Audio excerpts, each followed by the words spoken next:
Das große persönliche und geistige Treffen der alten Streiter und Kampfgenossen. Und vielleicht hat mancher unter ihnen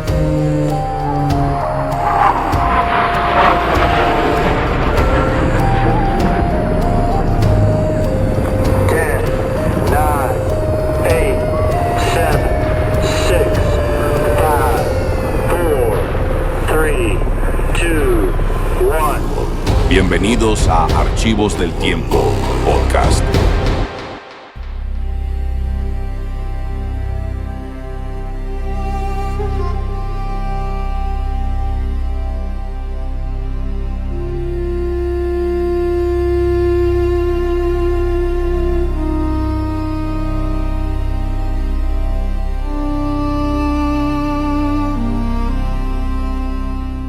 En el año 2009, un genetista estaba frente a su pantalla revisando los resultados de una prueba de ADN. Una prueba muy particular, además. Sí, exacto.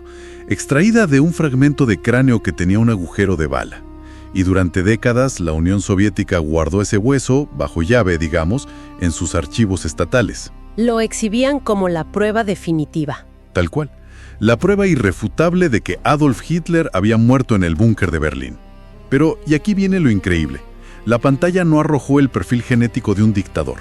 Arrojó el de una mujer menor de 40 años. Wow, o sea, un detalle que destrozó la versión oficial soviética en un solo instante. Y es vital entender que ese hueso falso no fue, digamos, un error de papeleo. Fue el epicentro de una campaña de desinformación tan masiva que alteró la percepción global sobre el final de la Segunda Guerra Mundial. Creó un vacío de verdad inmenso. Y en la exploración de hoy, nuestra misión es desglosar cómo ese vacío se llenó con uno de los mitos geopolíticos más grandes del siglo XX. El supuesto escape hacia la Patagonia Argentina. Ese mismo. Tenemos sobre la mesa documentos desclasificados, investigaciones forenses muy modernas y registros de la Armada. Y queremos separar, de forma clara, la maquinaria de la Guerra Fría de los hechos históricos que en verdad ocurrieron en Sudamérica. Porque para entender por qué este mito sobrevive, no hay que mirar los foros de Internet. Hay que observar la intersección entre la propaganda de Moscú y una infraestructura clandestina muy real. Las redes de escape. Exacto. Esas redes crearon un terreno tan fértil, tan lleno de encubrimientos, que se pueden verificar que cualquier historia de fugas de película empezó a sonar muy lógica. Bueno, tenemos que iniciar en el punto cero. El búnker en Berlín, abril de 1945. La historia documentada marca el suicidio. Así es. Pero casi de inmediato, Moscú empieza a enturbiar las aguas. Y va mucho más allá de un simple rumor de posguerra. Fue una estrategia de Estado calculada al milímetro por Joseph Stalin. ¿Desde tan temprano? Sí, claro. En junio de 1945, el mariscal soviético Georgy Yukov, que fue quien conquistó Berlín, sale en una conferencia de prensa y dice que Hitler no estaba muerto, que había escapado. ¡Qué locura! El mismo tipo que tomó la ciudad. Exacto. Y semanas después, en la conferencia de Potsdam, el propio Stalin le sugirió a los líderes occidentales que el dictador estaba escondido en España o en Argentina. Suena a una táctica de distracción pura, como un teléfono descompuesto jugado a nivel global. Pero lo más contradictorio es que, mientras decían todo esto, sus propios equipos tenían la prueba real. La tenían en sus manos desde mayo. Unidades especiales soviéticas encontraron restos dentales y un pedazo de mandíbula en el jardín de la Cancillería. Y no era una suposición. Para nada. Localizaron a los asistentes del dentista personal del dictador, Hugo Blaschke. Les pidieron a Kate Helserman y a Fritz Etchmann que dibujaran los puentes dentales de memoria. ¡Wow! De memoria. Sí, y el dibujo coincidió a la perfección con los restos carbonizados. O sea, lo sabían. Y para eliminar cualquier sombra de duda hoy en día, la ciencia forense intervino hace poco. Y no hablamos de mirar huesos con una lupa. Hablamos de tecnología a nivel subatómico, claro. Sí, en 2018, un equipo liderado por el patólogo francés Philippe Charlier consiguió permiso para analizar esos mismos restos en Moscú. Usaron microscopios electrónicos de barrido.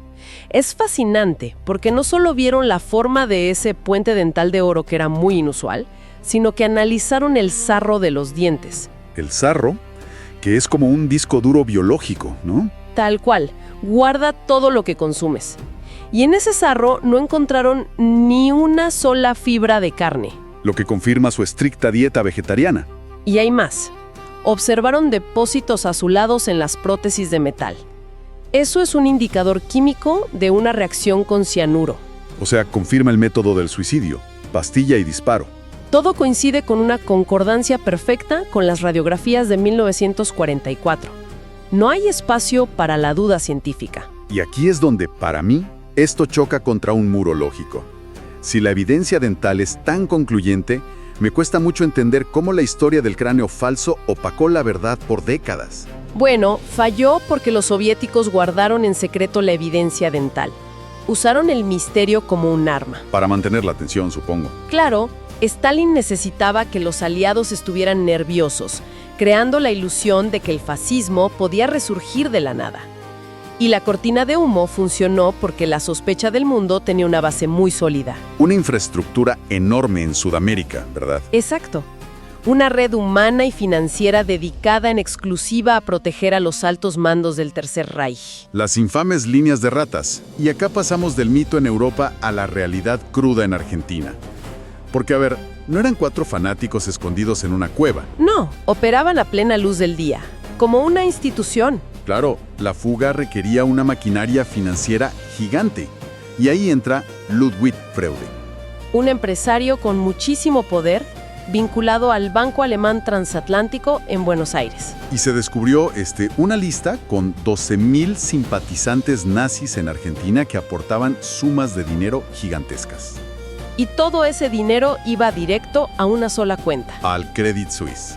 Si lo pensamos en términos modernos, operaban como un conglomerado con empresas fantasma y lavado de dinero a nivel industrial. Y la infiltración en el Estado argentino era profunda. Tan profunda que hay un hallazgo del año 2025 que da escalofríos, en especial por el lugar. En el sótano de la Corte Suprema de Justicia de Argentina. ¡Qué locura de lugar! Haciendo limpieza, encontraron unas cajas de madera. Venían de Tokio, enviadas en 1941 en el vapor japonés Nan-A Maru. ¿Y qué tenían adentro? Decenas de cuadernos llenos de esvásticas, sellos, propaganda. Que eso estuviera en el máximo tribunal del país demuestra que los protegían desde adentro. Y esa protección creaba escenarios absurdos. Pensemos en San Carlos de Bariloche, en la Patagonia. Un paraíso alpino, en la práctica. Se volvió el refugio ideal. El caso de Erich Priebke es el ejemplo perfecto de esa impunidad. Este hombre era un exoficial de la CSS, responsable de la masacre de las fosas ardeatinas en Roma. Donde mataron a más de 300 personas. Y tras la guerra, tomó las líneas de ratas, cruzó el océano y se instaló en Bariloche. Pero no vivía escondido en un sótano. Para nada. Era dueño de una fiambrería. Un vecino súper respetado, hasta fue director del colegio local. Vivió así por medio siglo. Saludaba a la gente en la calle, compraba el pan. Hasta que en 1994, el periodista Sam Donaldson lo confrontó frente a las cámaras. En plena calle, ¿sí? Y Priebke admitió quién era frente al micrófono sin ningún problema. Y esa imagen es clave. Pero aquí te hago de abogado del diablo. Si un oficial como Priebke pudo vivir 50 años como ciudadano ejemplar en la Patagonia, es obvio que la gente piense que Hitler podía estar haciendo lo mismo. Es una deducción lógica. Y esa es la trampa perfecta de la teoría. La presencia real de estos criminales le dio muchísima credibilidad al rumor. Convirtió el mito en una posibilidad estadística. Exacto. Pero hay un eslabón enorme que falta. Para que esta gente llegara a los Andes, necesitaban transporte pesado, muy clandestino. No es que tomaran un vuelo de línea. Claro, y eso nos lleva a las frías aguas del Atlántico Sur, los submarinos fantasmas de la Patagonia. Un misterio a escala industrial. Porque hay documentos de rendición que son reales, el U-530 y el U-977. 2 submarinos alemanes que cruzaron el océano y se rindieron en Mar del Plata. En julio y agosto de 1945. Meses después de que terminara la guerra. Es innegable que había presencia naval alemana en la costa sudamericana. Pero la historia oficial dice que solo fueron esos 2. Sin embargo, los reportes de la propia Armada Argentina cuentan otra cosa. persecuciones en medio de la niebla. Los documentos desclasificados de julio de ese año muestran alertas máximas en el Golfo San Matías. Hablan de avistamientos de periscopios, Usaban el código de radio EGA, creo. fiebre, y destructores argentinos lanzaron cargas de profundidad cerca de Caleta de los Loros, cazando naves furtivas. Y por décadas dijeron que era paranoia de posguerra. Sombras, ballenas, hasta que llegó el 2022. El descubrimiento del grupo Eslabón Perdido, liderado por Abel Basti. Usaron tecnología de sonar frente a la costa de Necochea, a unos 28 metros de profundidad. En unas aguas turbias bastante difíciles, y encontraron una estructura de acero inmensa, Una mole de 80 metros de largo. que por el tamaño descarta que sea un barco pesquero normal. Fabio Vischiotti, un experto italiano en aves de la Segunda Guerra Mundial, analizó el video submarino. ¿Y qué descubrió? Vio detalles muy específicos, como el deflector de la torreta. Dijo que hay una coincidencia de casi el 90% con un submarino alemán tipo 9, el modelo oceánico, diseñado justo para cruzar el Atlántico sin repostar. Ese mismo. Y lo más revelador es el daño en el casco. Las válvulas abiertas y los tanques de lastre volados indican que fue hundido a propósito por su tripulación. Y así construyes de paso una narrativa de ficción increíble. Tenemos el oro, los submarinos reales, criminales tomando café en Bariloche. La tormenta perfecta. Y la industria del sensacionalismo agarró todo esto y armó un castillo.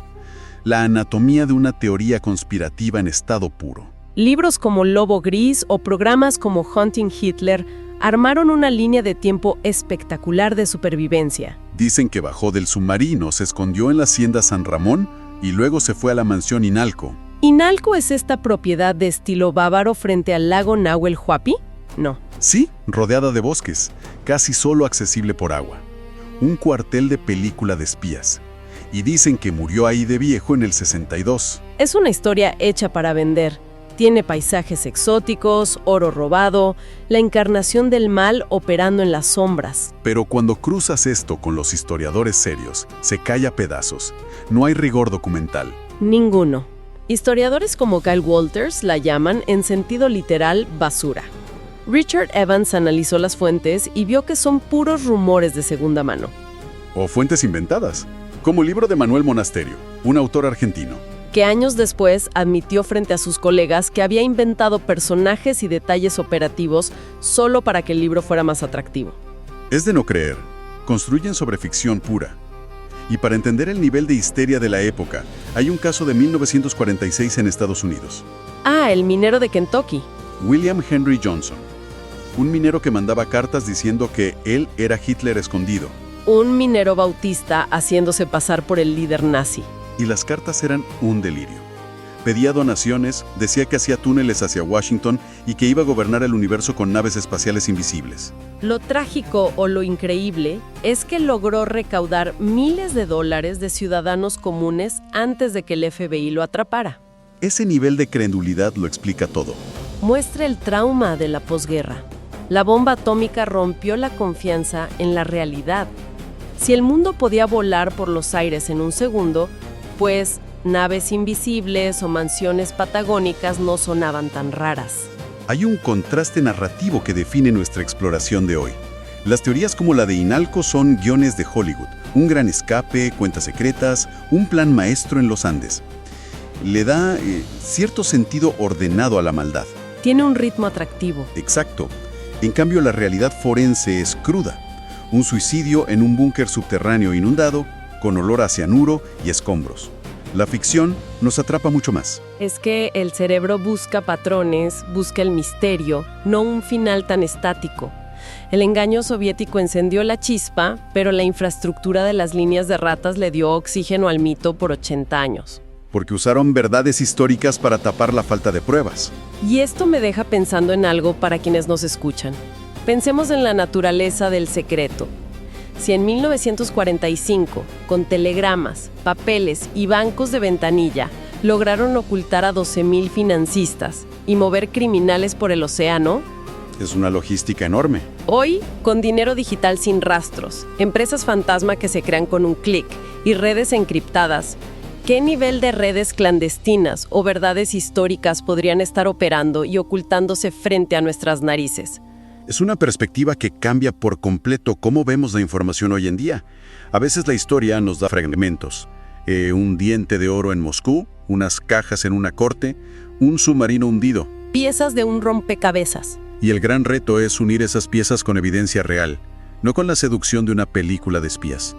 Hay que cuestionar siempre esos relatos tan atractivos y exigir las pruebas detrás de ellos.